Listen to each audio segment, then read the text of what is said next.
आप देख रहे हैं डार्क फाइल्स। तो चलिए बढ़ते हैं आज की इस कहानी की ओर। ये कहानी उस समय की है जब बिहरू बाबा जवान हुआ करते थे। कबड्डी दौड़ आदि में हिस्सा लेते थे और हमेशा बाजी मारते थे। कबड्डी खेलते समय अगर 3-4 लोग भी उन्हें पकड़ लेते थे तो सबको खींचते हुए बिना सांस तोड़े बिहरू बाबा लाइन छू लेते थे। बिहरू बाबा के घर के आगे लगभग 200 मीटर की दूरी पर उनका खुद का एक आम का बागान था, जिसमें आम के लगभग 15-16 पेड़ थे और इस बगीचे के एक कोने में बसवाड़ी भी था, जिसमें बांस की 3-4 कोठियां थी। आम का मौसम था और इस बगीचे के हर पेड़ की डालियां आम से लदकर झूल रहे थे। दिन में बिहरू बाबा के घर का कोई भी व्यक्ति दिन भर इनामों की रखवाली करता था, पर रात को रखवाली करने का जिम्मा बिहरू बाबा का ही था। रात होते ही बिहरू बाबा खाना पीने के बाद अपना बिस्तर और बसखटिया उठाते थे और सोने के लिए इस आम के बगीचे में चले जाते थे। एक रात बिहरू बाबा बगीचे में अपनी बसखटिया पर सोए हुए, तभी उनको बसवाड़ी के पीछे की तरफ से कुछ आहट सुनाई दी। बिहरू बाबा तो जग गए, पर खाट पर पड़े पड़े ही उनकी नज़र बसवाड़ी की तरफ घुमा दिए। उनको बसवाड़ी के कुछ बांस हिलते हुए नजर आए, पर हवा ना बहने की वजह से उनको लगा कि कोई जानवर बांसों में घुसकर अपने शरीर को रगड़ रहा होगा और शायद इसी की वजह से ये बांस हिल रहे हैं। इसके बाद बिहरू बाबा उठकर खाट पर ही बैठ गए और अपनी लाठी संभाल लिए। अभी बिहरू बाबा कुछ बोले इससे पहले ही उन्हें बसवाड़ी में से एक औरत निकलती हुई दिखाई दी। उस औरत को देखते ही बिहरू बाबा की सांसें तेज हो गई और वो सोचने लगे कि इतनी रात को कोई औरत इस बसवाड़ी में क्या कर रही है, ज़रूर कुछ गड़बड़ है। अभी वो कुछ सोच ही रहे थे कि वो औरत उनके पास आकर कुछ दूरी पर खड़ी हो गई। बिहरू बाबा तो हक्का बक्का थे, उनके मुंह से आवाज़ तलक नहीं निकल पा रही थी, पर कैसे भी हिम्मत करके उन्होंने पूछा, कौन हो तुम और इतनी रात को यहाँ क्या कर रही हो? बिहरू बाबा की बात सुनकर वो औरत बहुत जोर से डरावनी हंसी हंसी और फिर बोली, मैं औरत हूँ और इसी बसवाड़ी में रहती हूँ। बहुत दिनों से तुमको यहाँ सोते हुए देख रही हूँ और धीरे धीरे मुझे अब तुमसे प्यार हो गया है। मैं तुम्हारी होना चाहती हूँ। बिहरू बाबा को अभी ये समझते देर नहीं लगी कि वो एक चुड़ैल है, जिसके बारे में लोग बताते हैं इस बगीचे में बहुत साल पहले घुमक्कड़ मदारी अपने परिवार के साथ आकर लगभग 3-4 महीने रहा था और एक दिन कुछ लोगों ने उस मदारी के परिवार की एक 10-12 साल की बालिका को इसी बसवाड़ी में मरे पाया था और मदारी परिवार वहां से अपना बोरिया बिस्तरा लेकर नदारद था और वही लड़की अब चुड़ैल बन गई थी, क्योंकि उसकी हत्या गला दबाकर की गई थी। बिहरू बाबा अब धीरे धीरे अपने डर पर काबू पा चुके थे और उस चुड़ैल से बोले, तुम ठहरी मरी हुई आत्मा, मैं जीता जागता, बताओ मैं तुमको कैसे अपना सकता हूँ? बिहरू बाबा की बात सुनकर वो चुड़ैल थोड़े गुस्से में आ गई और फिर बोली, मैं कुछ नहीं जानती, अगर तुम मुझे ठुकराओगे तो मैं तुम्हें भी मार डालूंगी। तुम्हें हर हालत में मुझे अपनाना ही होगा। अब बिहरू बाबा कुछ बोले तो नहीं, पर धीरे धीरे हनुमान चालीसा पढ़ने लगे। वो चुड़ैल धीरे धीरे पीछे हटने लगी, पर बिहरू बाबा की चेतावनी भीती गई और हर हालत में उनको उसे अपनाना ही होगा। इस घटना के बाद तो बिहरू बाबा की नींद ही उड़ गई और वो अपनी बसखटिया उठाए और घर चले गए। दूसरे दिन रात को बिहरू बाबा ने बगीचे में ना सोने के लिए बहाना बनाया और घर के बाहर दरवाजे पर ही सो गए। पर ये क्या, रात को उनकी अचानक नींद खुली तो वो देखते हैं कि उनके साथ कुछ गड़बड़ है और कोई औरत उनके पास सोई हुई है। बीरू बाबा फौरन जाग गए और उस औरत से पूछने लगे, कौन हो तुम? वो औरत डरावनी हंसी हंसी और बोली, मैं वही हूँ जिसे तुमने पीछा छुड़ाया था, मगर तुम मुझसे हमेशा के लिए पीछा नहीं छुड़ा सकते जब तक कि तुम मुझे अपना नहीं लेते। अब हर रात को वो चुड़ैल बीरू बाबा के पास आने लगी और बीरू बाबा चाहते हुए भी कुछ ना कर सकें। इस घटना को चलते 15 से 20 दिन बीत गए। अब बीरू बाबा में पहलवानी की ताकत नहीं बची। वो बहुत ही कमज़ोर हो गए थे। उनके घरवाले ये समझ नहीं पा रहे थे कि आखिर उनको ये हो क्या गया है। हट्टा कट्टा आदमी इतना कमज़ोर कैसे हो गया? घर वालों ने बीरू बाबा से बहुत बार पूछा कि उन्हें क्या हो गया है, पर वो लोग लाज के डर में कुछ नहीं बताते थे। कई डॉक्टरों को दिखाया गया, पर बीरू बाबा की हालत में कोई सुधार नहीं आया। एक दिन गांव में नाच नौटंकी आया हुआ था और बीरू बाबा अपने दोस्तों के साथ नाच देखने गए हुए थे। जहां नाच हो रहा था वहां पान की दुकान भी लगी हुई थी। बीरू बाबा ने वहां से पान लगवाकर एक बीड़ा खा लिया और पान वाले से 2 बीड़ा लगाकर पान देने के लिए कहा।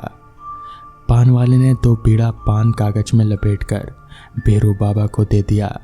नाच देखने के बाद बीरू बाबा घर आए और सोने से पहले एक बीड़ा पान निकाल कर खाएं और बाकी के बीड़े को वैसे ही लपेटकर वही खटिया पर ही रख दिया। उस रात बीरू बाबा के साथ एक चमत्कार हुआ और वो ये कि वो चुड़ैल उस रात उनके पास नहीं आई। सुबह बीरू बाबा जगे तो बहुत खुश थे। उनको लग रहा था कि पान लेकर सोने की वजह से वो चुड़ैल उनके पास नहीं आई।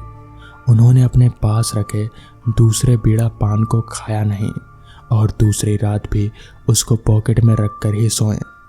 उस रात वो चुड़ैल तो आई, पर इनके खाट से कुछ दूरी पर ही खड़ी होकर चिल्लाने लगी। बीरू बाबा की नींद खुल गई और वो उठकर बैठ गए। उस चुड़ैल ने गुस्से में कहा, तुम्हारे पॉकेट में जो पान लपेटा गया कागज उसको निकाल कर फेंक दो। पर ऐसा करने से बीरू बाबा ने मना कर दिया। लाख कोशिशों के बाद भी वो चुड़ैल अपने मकसद में कामयाब नहीं हुई तो रोते हुए उस बसवाड़ी की ओर चली गई। अब बीरू बाबा को नींद नहीं आई। वो फौरन बैटरी टॉर्च जलाकर पान लपेटे के उस कागज को देखने लगे। उनको ये देखकर बहुत ही आश्चर्य हुआ कि पान जिस कागज में लपेटा था वो कागज किसी अखबार का एक टुकड़ा था और उसमें हनुमान जी की तस्वीर बनी हुई थी। अब बीरू बाबा समझ चुके थे कि पान की वजह से नहीं बल्कि हनुमान जी की वजह से उन्हें इस दुष्ट चुड़ैल से पीछा छूट गया। दूसरे दिन नहा धोकर बीरू बाबा मंदिर गए और वहां से एक हनुमान का लॉकेट खरीदकर गले में धारण कर लिया। उस दिन के बाद से वो चुड़ैल कभी भी बीरू बाबा के पास नहीं आई, मगर हाँ कभी कभी बसवाड़ी की तरफ जाते समय उन्हें उसकी आवाज़ ज़रूर आती थी। तो दोस्तों, ये थी आज की पहली कहानी। तो चलिए बढ़ते हैं आज की दूसरी कहानी की ओर। बस से उतरते ही मैंने कंडक्टर से पूछा, अच्छा आप लोग बस स्टॉप पर जा नहीं सकते, पर बता तो सकते हैं कि वो बस स्टॉप यहाँ से कितनी दूर है? इस पर कंडक्टर बोला, साहब यहाँ से 5 मिनट की दूरी पर होगा, ज्यादा दूर नहीं है। आप इस दूसरे वाले रास्ते को पकड़कर सीधा चलते जाइए। कंडक्टर से ये सुनकर ज्यादा देर ना करते हुए मैं चल पड़ा उस बस स्टॉप की तरफ। कंडक्टर ने उस बस स्टॉप के बारे में मुझे जो जितना बताया था वो सुनकर मुझे डर तो नहीं मगर अब हंसी आ रही थी। कंडक्टर के मुताबिक वो बस स्टॉप भूतिया है। उस बस स्टॉप के आसपास एक चुड़ैल भटकती है, इसलिए कोई बस उस तरफ नहीं जाती। चूंकि मैं एक शहर का पढ़ा लिखा लड़का था, इसलिए मैं कंडक्टर की बातों से जरा भी इत्तेफाक नहीं रखता था। मुझे ये सारी बातें बकवास लगती थीं। उस बस स्टॉप को पार करते ही एक छोटा सा गांव पड़ता था।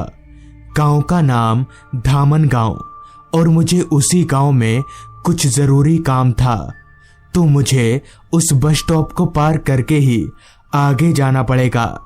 रात हर पल गहराती जा रही थी। घड़ी की माने तो रात के 1:30 बज रहे थे। रास्ता इतना सुनसान था कि मेरे धड़कनों तक की आवाज भी मैं धीरे धीरे सुन पा रहा था। ऐसा लग रहा था जैसे वो रास्ता इस दुनिया में ना होकर कहीं और हो। अब मुझे चलते हुए तकरीबन 5-6 मिनट बीत चुके थे, मगर अभी तक ना तो वो बस स्टॉप दिखा था और ना ही कोई इंसान। समझ नहीं आ रहा था कि उस कंडक्टर के बच्चे ने सही रास्ता बताया भी है या नहीं। अभी मैं आगे बढ़ ही रहा था कि तभी सामने की तरफ से मुझे कोई साइकिल सवार शख्स मेरी ओर आता दिखा। यही अच्छा मौका था उस आदमी से बस स्टॉप के बारे में पूछने का। लिहाजा मैं हाथ का इशारा करके उस आदमी को रुकवाने की कोशिश करने लगा। वो आदमी कुछ घबराया हुआ सा नजर आ रहा था, मगर फिर भी वो आदमी मेरे लिए रुका। तो मैंने पूछा, भाई साहब, ये बस स्टॉप और कितनी दूर होगा? इस पर पहले से ही घबराए उस आदमी ने कहा, कौन? भूतिया बस स्टॉप? इस पर मैंने मुस्कुराते हुए अपना सिर हाँ में हिलाया। तो मुझसे हाँ का इशारा पाते ही उस आदमी ने कांपती हुई आवाज में बोला, ज्यादा होशियार मत बनो। आज अमावस की रात है। मैं बहुत मुश्किल से अपनी जान छुड़ा कर आया हूं। तुम मत जाना, वरना जिंदा नहीं बचोगे। इतना कहकर वो साइकिल सवार शख्स साइकिल भगाते हुए वहां से भाग गया। उस आदमी की बात सुनकर भी मैं नहीं डरा और बेझिझक आगे बढ़ता रहा, क्योंकि मुझे समझ आ गया था कि वो बस स्टॉप इसी तरफ है। कुछ देर चलने के बाद ही मुझे सामने की तरफ वो बस स्टॉप नजर आने लगा। बस स्टॉप में सिर्फ एक ट्यूबलाइट जल रही थी। देखने से तो वो बस स्टॉप बिल्कुल सामान्य सा लग रहा था। कहीं कोई भी गड़बड़ नजर नहीं आ रही थी। चलते चलते मैं उस बस स्टॉप के पास गया और एक दफा चारों तरफ नजरें दौड़ाने के बाद मैंने खुद से मन ही मन में कहा, कहाँ है ये चुड़ैल जो सबको डराती रहती है? जरा मुझे भी तो डराए तब ना। जोश जोश में मैंने ये बोल तो दिया था, मगर मुझे पता नहीं था कि मैंने कितनी बड़ी गलती कर दी है ये बोलकर। हालांकि मेरा काम इस बस स्टॉप को पार करके धामन गांव में था, मगर पता नहीं क्यों, लेकिन उस वक्त मुझे उस बस स्टॉप को छोड़कर जाने का मन ही नहीं कर रहा था। जैसे कोई मुझे यहां से जाने के लिए रोक रहा हो। मैंने भी सोचा, चल चल कर काफी थक गया हूं, तो क्यों ना यहीं बैठकर थोड़ा आराम कर लिया जाए। जिसके बाद मैं उसी बस स्टॉप में एक बेंच पर बैठ गया। बेंच पर इतनी धूल थी जैसे यहां कई महीनों से कोई बैठा ही नहीं हो। खैर, अभी मैं उस बेंच पर बैठकर सुस्ता ही रहा था कि तभी बस स्टॉप के ऊपर की छत जोर जोर से हिलने लगी। छत हिलने की आवाज सुनकर मेरा ध्यान एकदम से टूटा और मैं झट से उठकर खड़ा हो गया। मुझे लगा शायद छत गिर जाएगी, मगर ऐसा कुछ नहीं हुआ। कुछ ही देर में छत हिलना बंद हो गया। मैंने सोचा, अब मुझे यहां से निकलना चाहिए। खामोखा गांव पहुंचने में देर हो रही है। ये सोचकर मैं जैसे ही गांव की तरफ जाने के लिए पीछे पलटा तो मेरा कलेजा धक्सा हो गया, क्योंकि ठीक मेरे पीछे एक लड़की खड़ी थी। उसकी शक्ल इतनी ज्यादा डरावनी थी कि मैं ठिठक कर वापस से बस स्टॉप की बेंच पर जा गिरा।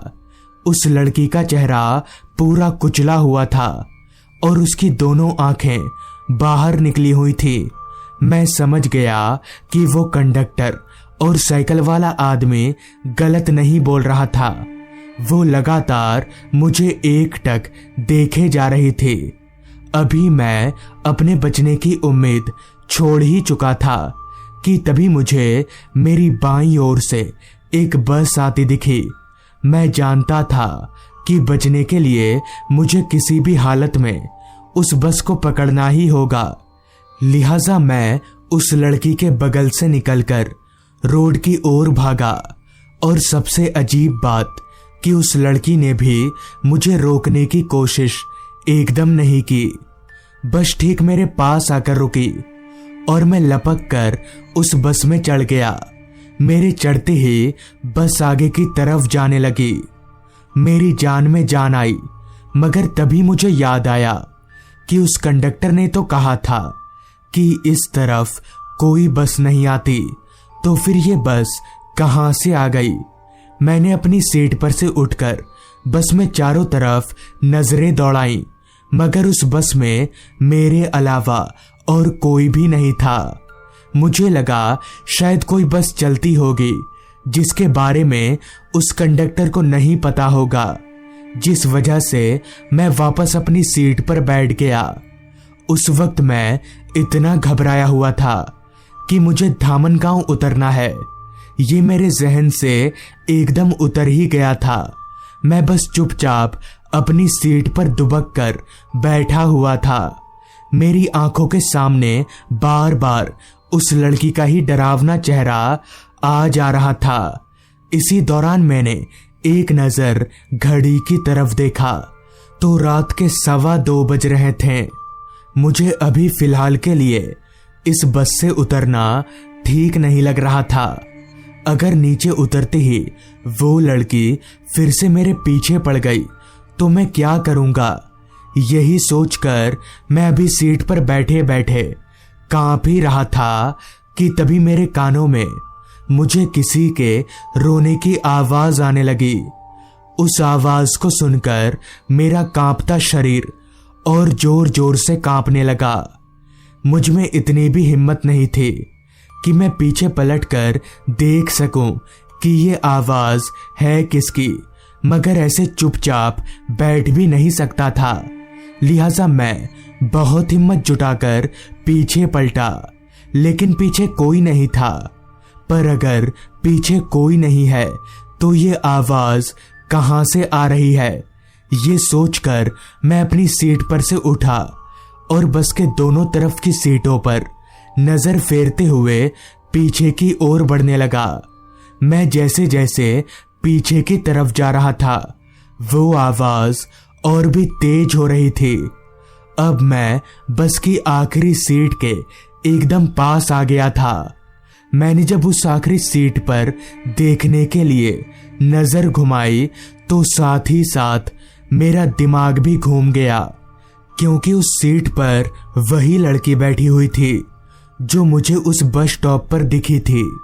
वही डरावना चेहरा और वैसी ही आंखें। मगर ये कैसे हो सकता है, क्योंकि मैं जब बस में चढ़ा था तब तो मेरे साथ कोई नहीं था, और थोड़ी देर पहले भी जब मैंने सीट से उठकर देखा तब भी तो यहाँ कोई नहीं था। तो फिर ये लड़की बस में आई तो आई कैसे, ये मेरे पल्ले नहीं पड़ रहा था। मेरी धड़कनें बुलेट ट्रेन से भी तेज हो गई थी और मेरा दिमाग मानो सुनसा हो गया था। मैं तुरंत ही वहां से भागकर ड्राइवर के पास आया और उसे बस रोकने के लिए बोलने लगा, मगर ड्राइवर पता नहीं कौन सा नशा करके गाड़ी चला रहा था, जो उस पर मेरी बातों का असर ही नहीं हो रहा था। तभी जब मैंने ड्राइवर का कंधा पकड़कर उसे मेरी तरफ खींचा तो मेरे पैरों तले जमीन निकल गई, क्योंकि उस ड्राइवर का चेहरा भी पूरा कटा फटा था। मैं समझ गया कि ये ड्राइवर भी उस लड़की की तरह कोई आम इंसान नहीं है। वो लड़की बस के पीछे से चलते हुए मेरी तरफ बढ़े आ रही थी और ड्राइवर बस रोकने को तैयार नहीं था। परिस्थिति को भांपते हुए मैंने ना आओ देखा ना ताओ, सीधा चलती बस से छलांग लगा दी, जिसके बाद मैं कब और कहां बेहोश हो गया कुछ याद नहीं। अगली सुबह जब मेरी आंख खुली तो मैं सड़क के किनारे पर पड़ा था। कुछ लोग मुझे घेर कर खड़े थे। मैंने उन लोगों को सारी बात बता दी। तब उन्होंने बताया कि दरअसल आज से कुछ साल पहले एक लड़की देर रात गए उस बस स्टॉप पर बस का इंतजार कर रही थी। तभी वहां कुछ बदमाश लड़के पहुंच गए और उस लड़की को परेशान करने लगे। उस वक्त एक बस ड्राइवर भी अपनी खाली बस लेकर उसी रास्ते से गुजर रहा था। तभी वो लड़की मदद मांगने के लिए अचानक उस बस के सामने आ गई। चूंकि बस काफी रफ्तार में थी इसलिए वक्त पर रुकी नहीं। उस लड़की को कुचलने के बाद बस ड्राइवर भी अपनी बस संभाल नहीं सका और बस एक पेड़ से जा टकराई, जिससे ड्राइवर भी मौकाए वारदात पर ही मर गया। तब से यहां पर ऐसा होता रहता है। ये सब सुनकर मैं बहुत डर गया और भूत प्रेत पर पूरा विश्वास करने लगा। तो दोस्तों, ये थी आज की कहानी। अगर आपको ये कहानी पसंद आई हो तो चैनल को जरूर सब्सक्राइब कर लें। तो मैं आपका दोस्त आर्यन जल्द ही मिलूंगा आपसे ऐसी ही एक कहानी के साथ।